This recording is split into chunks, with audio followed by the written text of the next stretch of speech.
Black fungus बीमारी के लक्षण व बचाव को लेकर चिकित्सा विभाग ने एक वीडियो जारी किया है। वीडियो में डॉक्टर विवेक भारद्वाज एवं doctor Mukesh Gupta black fungus बीमारी के प्रति लोगों को जागरूक कर रहे हैं, ब्लैक फंगस बीमारी के प्राथमिक लक्षणों के बारे में बता रहे हैं तथा इस बीमारी से कैसे बचा जाए इसका संदेश भी वीडियो के जरिए दे रहे हैं। पीएमओ डॉक्टर जिज्ञासा साहनी ने कहा कि इस वीडियो के जरिए लोगों को ब्लैक फंगस बीमारी के प्रति जागरूक किया जा रहा है। I am Dr. Vivek Bharadwaj, Associate Professor in the Department of Medicine in Government Hospital, Mahesapur. मेरे साथ हैं doctor Mukesh Gupta, HOD, department of medicine. आज इस वीडियो बनाने के दो पर्पज़ हैं। नंबर 1, म्यूकरमाइकोसिस के लिए अवेयरनेस बढ़ाना, और नंबर 2, डॉक्टर्स का म्यूकरमाइकोसिस केस के इंसिडेंस को रिड्यूस करने में क्या रोल हो सकता है उसके बारे में डिस्कशन करना। अभी हम कोरोना की सेकंड फेज़ से गुजर रहे हैं। सेकंड फेज़ ख़त्म नहीं हुई है, लेकिन इस दौरान म्यूकरमाइकोसिस के केसेस आने शुरू हो गए।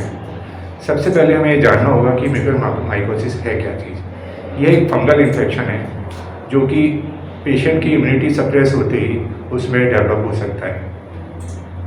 इसके केसेस, हालांकि ये पहले रेयर डिसीज़ मानी जाती थी, लेकिन कोरोना के आने के बाद इसके केसेस रैपिडली इंक्रीज़ हुए हैं, जिसकी वजह से हमारे प्रदेश में और कई अन्य प्रदेश में इसको महामारी घोषित किया गया है। इसकी क्यों इतनी इम्पोर्टेंस दी जा रही है? पहले ये रेयर थी, लेकिन ये सीरियसली एंड फैटल डिसीज़ है। इसकी मॉर्टेलिटी का इस डाटा से अंदाज़ा लगाया जा सकता है कि जो पेशेंट डायबिटिक हैं या कैंसर के पेशेंट हैं, उसमें मॉर्टेलिटी डेथ रेट 70% तक हो सकती है।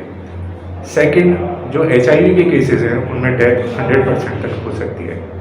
तो ऐसे ग्रुप्स ऑफ पेशेंट्स जिनकी इम्यूनिटी सप्रेस है, पर्टिकुलरली डायबिटीज़ हैं, कैंसर के पेशेंट हैं, जिनमें ऑर्गन ट्रांसप्लांट हो चुका है, जिनमें इम्यूनोसप्रेस CD4 count and CD8 count decrease हो रहे हैं, जिसकी वजह से इम्यूनिटी सप्रेस हो रही है, और लॉन्ग टर्म स्टेरॉयड यूज़ होने की वजह से इनकी इम्यूनिटी सप्रेस हो रही है और इनमें म्यूकरमाइकोसिस के केस इंक्रीज़ होना शुरू हो गए हैं। सबसे पहले हम ये डिस्कस करना चाहेंगे कि म्यूकरमाइकोसिस के केस किस तरह प्रेजेंट कर सकते हैं। अर्ली स्टेज में पेशेंट को यूनिलेटरल हेडेक हो सकता है, यूनिलेटरल स्वेलिंग हो सकती है, आई कंजेशन हो सकता है, पेरिऑर्बिटल एडिमा हो सकता है, डिप्लोपिया हो सकता है, उसकी आई मूवमेंट अफेक्टेड हो सकती हैं, नेज़ल कैविटी इन्वॉल्व होने पे उसके नेज़ल ब्लॉकेज हो सकता है, नेज़ल डिस्चार्ज हो सकते हैं जो कि ब्लडी हो सकता है, ब्लैकिश हो सकता है, फॉली स्मेलिंग हो सकता है, उसके blackish discoloration of the face over the nose and hard palate हो सकता है। पेशेंट को दांतों में दर्द हो सकता है जबकि कोई उसके अन्य पैथोलॉजी ना हो, उसके दांत लूज पड़ सकते हैं। लंग्स इन्वॉल्व होने पे इन पेशेंट्स को डिस्निया, चेस्ट पेन, कफ आदि प्रॉब्लम हो सकती है। पल्मोनरी इन्वॉल्वमेंट, लंग्स इन्वॉल्वमेंट जो कॉमन होता है वो कैंसर के पेशेंट में कॉमन है और उन पेशेंट में जिनमें ऑर्गन ट्रांसप्लांटेशन हो चुका होता है।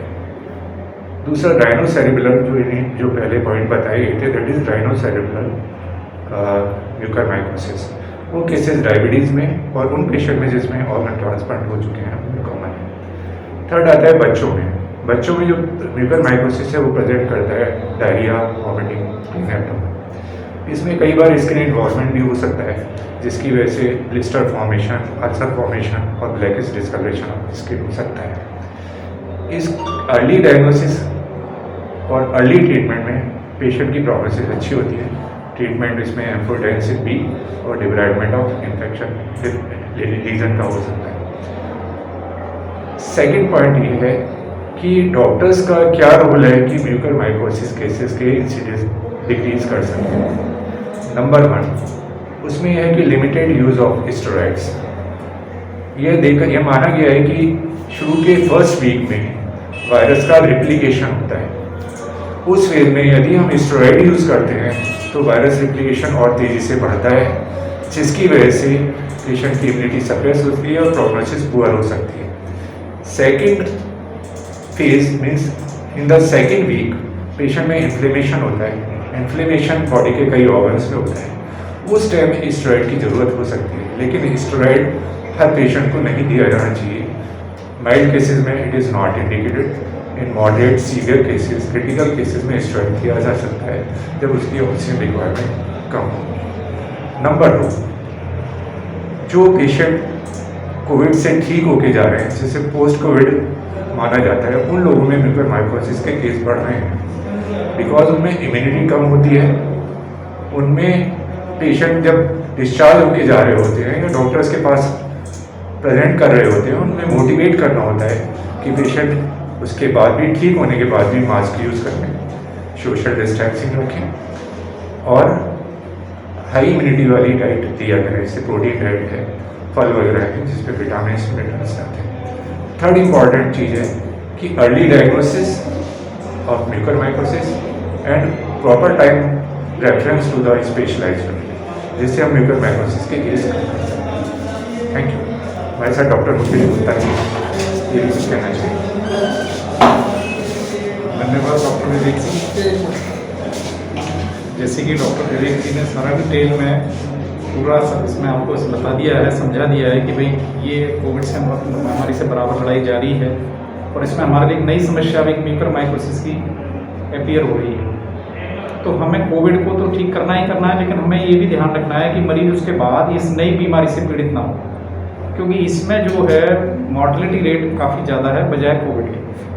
और इसमें एक ही सबसे इम्पॉर्टेंट चीज़ है कि अपन मास्क का यूज़ करें, सैनिटाइजेशन रखें, डिस्टेंसिंग रखें, वो तो सारी सावधानी रखनी है। इसके अलावा एक इम्पॉर्टेंट सावधानी है कि मास्क कई बार क्या होता है, पेशेंट 3 से 4 दिन तक लगातार लगाए रखता है और वो एक ह्यूमिडिफाइड हो जाता है काफ़ी और एक बड़ा कल्चर बन जाता है फंगस को ग्रो करने के लिए। तो मास्क को रोज़ चेंज करें, उसको धोएं, धूप में सुखाएं, फिर उसके बाद ही यूज़ करें। दूसरी चीज़, अपनी सफाई हाइजीन रखें। इम्यूनिटी के लिए दवाइयाँ तो अपन कम से कम यूज़ करें और डाइट पर विशेष ध्यान है, डाइट और फैमिली की एक्सरसाइज वगैरह, लंग्स की एक्सरसाइज। सबसे इम्पॉर्टेंट चीज़ जो हमारे लिए, पब्लिक के लिए भी बताना चाहता हूँ, डॉक्टरों साथियों के लिए भी कहना चाहता हूँ कि जो स्टेरॉयड का हम लोग अननेसेसरी या ओवर यूज़ कर रहे हैं, उसको कोशिश करें कि जो प्रोटोकॉल के मुताबिक निर्धारित डोज है उसी मात्रा में ही काम लें और जितने समय तक आवश्यक हो उतने समय तक ही यूज़ करें। तीसरी चीज़, जब भी स्टेरॉयड यूज़ करें तो पेशेंट की पुरानी जो हिस्ट्री है डायबिटीज़ से रिलेटेड, कोई पुरानी बीमारी से, कैंसर से, या मरीज़ कोई इम्यूनोसप्रेसिव ड्रग ले रहा है, उसका विशेष ध्यान रखें और इस ड्यूरेशन में, इसी पूरी समयावधि के दौरान उसकी शुगर को बिल्कुल अच्छी तरह से कंट्रोल पर रखें, जिससे कि इस फंगस को ग्रोथ करने का मौका ना मिले। साथ के साथ जब मरीज़ छुट्टी होकर के जाए तो उसको प्रॉपर हाइजीन, मास्क के लिए सफाई रखना, मास्क को कैसे लगाना है, कैसे लंग एक्सरसाइज करनी है, कैसे डाइट का फोकस रखना है, इस चीज़ पर विशेष ध्यान दिया जाए। तो हम ये नई बीमारी को डेवलप होने से रोक पाएंगे और मरीज़ अपना कोविड से मुक्त होकर के स्वस्थ होकर अपने घर पर अपने नियमित दिनचर्या से जुड़ पाएगा। धन्यवाद सर।